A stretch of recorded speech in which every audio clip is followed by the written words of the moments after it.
Hey, what's going on, guys? It's Sam here from the TNR channel, and today, guys, what I'm going to be doing is I have just finished watching Legends of Tomorrow Season 1. I already watched Flash Season 2 and Arrow Season 4, and I really enjoyed both of those seasons, and I just thought, if I'm watching all the other CW shows, why don't I watch the other DC one? So I decided to watch Legends of Tomorrow. And oh my god, guys, it was incredibly good. It was one of my favourite TV shows of all time. It's not as good as The Flash, but it was definitely better than Arrow this year. But oh my god, guys, it was amazing. So I'm going to be reviewing it. I'm just going to be going over key parts from all of the episodes, and then I'm just going to be doing a small review of it at the end. And I'm also going to be doing this for The Flash Season 2 and Arrow Season 4 in later dates. But for now, let's just stick with Legends of Tomorrow and let's get on to the review and synopsis of the series. So, in Episode 1, you find out that Vandal Savage is alive. And obviously, we all know this because he's the main villain of the season. So, everybody knows that he's going to be alive, but it was just good to see that he wasn't... He was represented in Flash and Arrow as such an immortal, godlike character. I think it was just a bit stupid that he was taken out so easily within the matter of 2 crossover episodes. So I liked it how they brought him back and they just made it work perfectly. And then you've got your old faces, so it's basically assembling the Legends. So you've got Sarah Lance as the White Canary, you've got Ray Palmer as the Atom, you've got the Rogues, which are Leonard Snart as Captain Cold, and you have Mick Rory, who is Heatwave, and they're the Rogues. Then you have Firestorm, Martin Stein, and GX as he's called throughout the series, and yeah, and then you've got the Rip Hunter, who is the leader of the Legends. So that is basically all that happens in Episode 1. In Episode 2, not much happens, but Damien Darhk is present for the episode. There is a scene where the Legends go to buy a nuclear missile off Vandal Savage in 1975 when they go to trace him back to destroy him. And Damien Darhk's also there auctioning for it, which is just a bit of an Arrow Easter egg to prove that Damien Darhk's been like around a long time before he is an Arrow. And yeah, and then this is probably one of my favourite things. Rip Hunter quotes this: "I have seen Men of Steel die and Dark Knights fall." This is obviously a big reference to Batman and Superman. Whether they will be, whether this could mean a potential crossover with the DCEU and the DC TV universe, who knows? Probably not. But it's always nice to just get your hopes up. But oh my god, that was like a really good reference for me. And then next you have Rip versus Savage in Egypt. We find out that Rip Hunter went back to 1700 BC to fight Savage from his prime, to stop Savage from killing Rip's family. But yeah, he goes back. We find out that he goes back in time and tries to find him, but he fights him and he obviously can't kill him. Next you have a small little Atom, Ray Palmer backstory. I mean, we heard it in Arrow Season 2, but he sort of explained it in more detail and how he felt about losing the love of his life. And it just made like a really emotional scene between Ray and Rip, and that was a really good scene. And then Snart meets his younger self. He meets Leonard Snart, Captain Cold, meets himself as a child. He meets his dad, and he tries to get his dad to avoid going to prison by giving him the diamond that he would have been arrested for the next couple of days trying to steal. Instead, Snart just gives it to him. But he is eventually arrested for trying to sell it, and Rip Hunter says time always has to happen, so basically saying you can't avoid fate.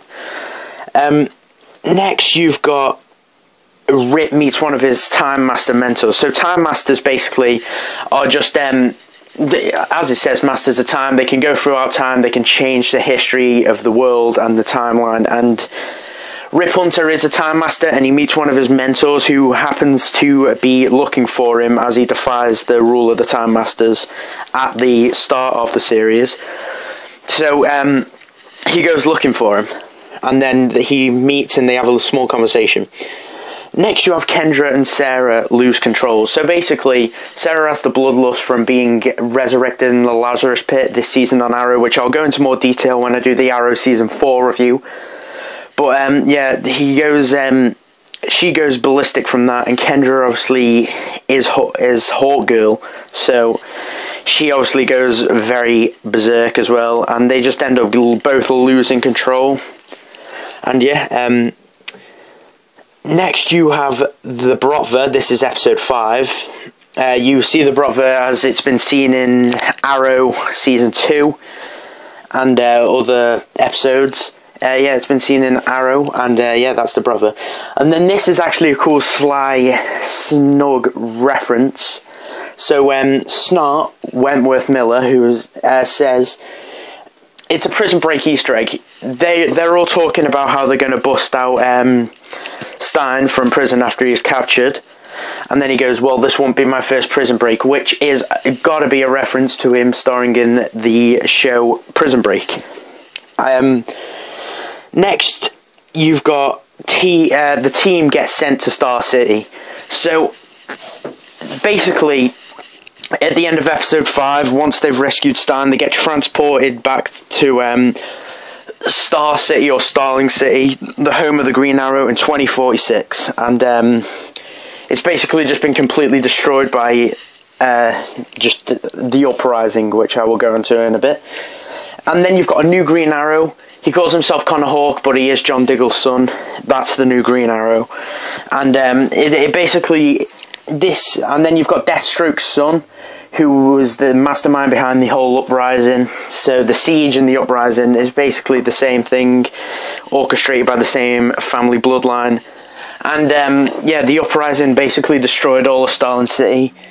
And then Oliver is alive. Connor Hawke tells the legends that Oliver is dead, but this turns out to be false information, as he is as they find him and he is alive.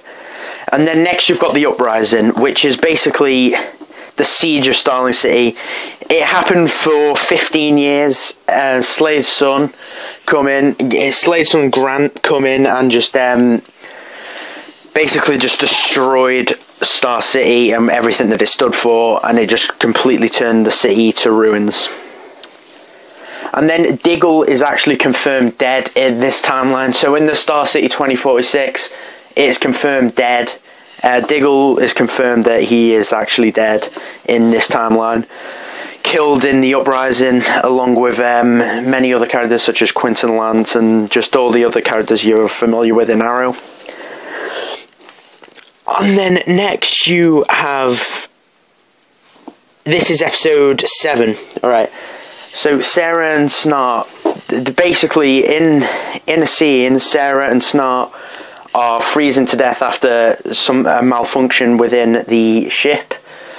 But they end up, the Wave Rider malfunctions and they end up getting locked in a cell together, and they're freezing to death. And there's been like a love growing between these two since like the start of the season, and it just kind of uprises and they kind of have like an emotional scene. And then yeah, that happens. And then next year in episode 7 still, Mick betrays the team. Now Mick Rory, Heatwave, betrays the team in order for his freedom, basically proving that he doesn't care about anybody but himself. And yeah, he basically betrays the team. The team end up recovering the Wave Rider and obviously escaping, but that doesn't stop them hating Mick, and then Mick obviously exiles them and he is not seen again for a while. And next you have Ray and Kendra kiss. Like with Sarah and Snart, you basically have a love growing with these two. And nothing important, but yeah, they kiss. And then at the end of the episode, Snart is tasked to kill Mick after he betrays the team. And then this leads to him later in episode 8 feeling very guilty about it, feeling like he shouldn't have done what he did. And yeah, it breaks him down a bit. And then you have the Hawk meteor. In episode 8, they go back to the 1950s, and they found out that Savage was working on a Hawk experiment, like what happened to Kendra, and like what happened to Kendra.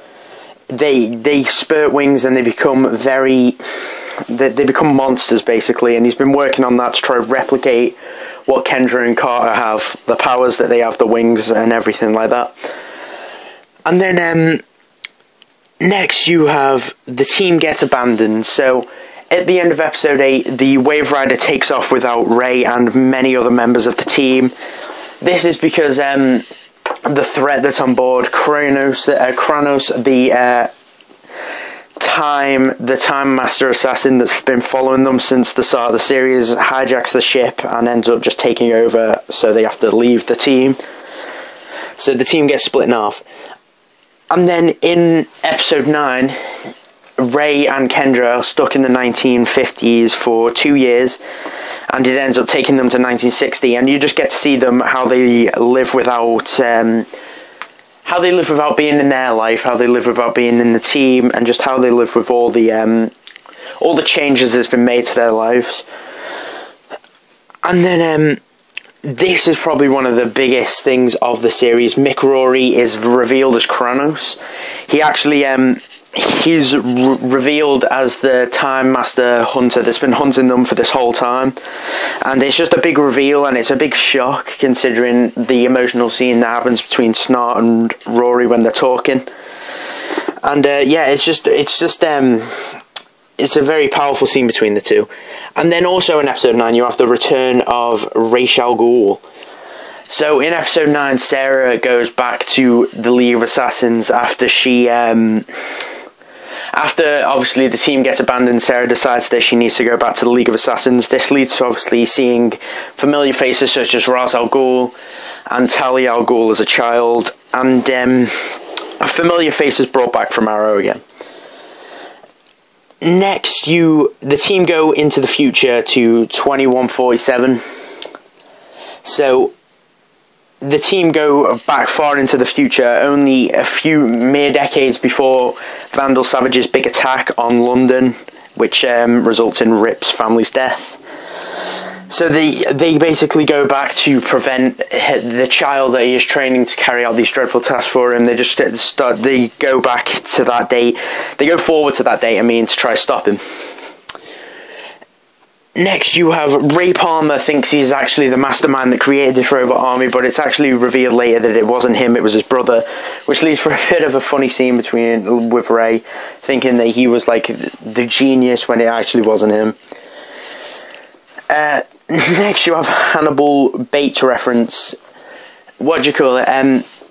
Ray Palmer actually says to one of the doctors when they go back to the 1970s that he is Hannibal Bates, and that he is, which obviously is a reference to The Flash, as Hannibal Bates was a villain for Team Flash in Season 1 of The Flash. Next you've got Kendra has flashbacks of one of her previous lives with Carter, and obviously as Carter dies earlier in the series, it's quite hard for her, and then she's like... And then also in episode 11, they go to the Wild West. It's quite funny actually. And also Ray Palmer makes a John Wayne reference. He says that's who he is to all the people that ask him of his identity. Kendra learns more from her past lives about somebody that she discovers that she actually was in a previous life in the Wild West. So she's basically talking to herself, and she basically tells her that all love for her is doomed unless Carter is the one that she eventually falls in love with. And then at the end of episode 11, Pilgrim, the Time Master's deadliest assassin, is introduced and goes after the younger versions of the Legends to erase them from the timeline forever. This is obviously set in line by the Time Masters, and it's quite a dreadful event for all the Legends. So obviously that leads for the next episode, the team having to go back in time and save all of their younger selves as children, and then they have to take them to a secure place. Snart also questions Rip's past in this episode. He questions why Rip never tells any secrets and why he's not got a story. And then the whole team starts to question Rip then. And then Rip is revealed, his real name is Michael, and his mother is obviously revealed. Pilgrim threatens to kill all of the Legends' family members if they do not turn their child selves in. And then at the end of the episodes, the Legends finally kill Pilgrim by working as a team. And then in episode 13, the team travel to London in 2166, mere months before Vandal Savage eventually kills Rip's family. And then they learn that Vandal Savage has a daughter who's called Cassie in the episode, who they eventually tell that how much of a monster Vandal actually is. And then Ray also becomes giant, which is kind of a reference to this year's Marvel's Captain America Civil War. Like Ant-Man, he becomes giant, and he has to fight a massive robot, Vandal Savage's secret super weapon of the future. And yeah, that's actually really cool. Savage brainwashed Carter and erased his memory of being Hawkman and being with Kendra all those years. Rip and Vandal have a long-awaited conversation. I remember when I saw these two finally having a conversation, I was absolutely thrilled, because they're basically you've got Rip, who is the main leader of the heroes, and you've got Vandal, the main leader of the villains, and it's good to see them clash. I think it was really good to see them clash, and it was just really good to see how they would resolve what had happened, and how they would actually talk about what has happened. Next, you have got Rip sells out his crew. He sends Jax to fix the time capacitor so he can live and save his family. He knew there would be dangerous side effects if Jax went and fixed the time capacitor. He knew that there was going to be issues from that, but he sent him in anyway so he can save his family. This tricks all of the Legends to stop trusting him in a way, and you could see why. And then Savage tries to manipulate Ray into thinking that they are alike, and then Ray tries to fight Savage and loses, and Savage actually escapes. Rip returns to the Time Council and justifies his crimes, but it actually evidently ends up that the Time Masters were actually working with Savage, and they set in Rip's family's death as a motion. It actually had to happen in the time, otherwise the time would be out of tact. And then Jex goes back in time to when they first met Rip, and he built something that could make him go back and save the Legends from Savage and the Time Masters. And then also in this episode, Snart pulls a gun on Sarah, and Sarah, the cold-blooded killer that we had seen in Sarah, she knew that Snart wasn't a killer, and Snart had to prove himself that he wasn't. And then the Time Masters send Savage to kill Rip's family. So it was basically destiny. The Time Masters completely sell Rip out in this episode. Rip had gone out all this way to do this for the Time Masters, and they just completely spit in his face and turn him away. And then they actually go as far to kill his family. They just completely defy anything that's ever been between them all. And then the Time Masters have actually been controlling everything the Legends do from the day they were born. They've basically scripted their lives. As they are Time Masters, they've scripted everything that happens in their lives. And it's just like it makes the team feel all worthless, but they eventually get over it. And then the tractor beam pulling in a ship. This has got really nothing relevant to do with the series, but it's pulling in a tractor beam pulling in a ship in outer space. As I say, Star Wars is like my favourite thing in the world. I know it's Declan's favourite thing in the world as well. I absolutely love Star Wars, and it's like my favourite thing of all time. So it must have been a reference. It probably wasn't a reference at all, but I just got all Star Wars out, and I absolutely loved it, and it was just so good. Also, Sarah and Snart kiss. Like I said before, when they were in the freezer in the episode 7, the tension actually comes with them, and they eventually kiss, and Snart unfortunately dies to destroy the Oculus, which is what grants the Time Masters power to control the Legends' lives. They destroy that, but at the cost of Snart's life. The team return to start in the finale. This is the finale. Everything I'm about to say is the finale episode. So much happened in this episode, so I'm going to try to get through as fast as I can so I can give like a little review of the episode. So this is all finale stuff, and let's go. The team returns to Star City 2016. So they basically all return after they believe that Vandal Savage is done for good. Rip returns all of the Legends back to Star City 2016, and he returns all the other ones to Central City, and they all just try to get on with their lives. Quentin also tells Sarah about Laurel. If you haven't watched Arrow Season 4, basically Sarah's sister Laurel dies at the hands of Damien Dark, and it's quite an emotional scene, and Sarah completely freaks out. She believes that it's her fault, she believes everything's her fault, and then this is the main part of the whole series. Savage reveals his big plan to Kendra that he's going to set off 3 meteors in 3 different time periods, all resulting back to his first murders of Carter and Kendra in Egypt, 17,000 BC, so he can rule the world. He basically wants to set off all 3 of the meteors so he can destroy everybody on the planet and rule the world. Mick also gives a little RoboCop Easter egg to Ray. Nothing relevant, but I think it's quite funny how he calls Ray RoboCop.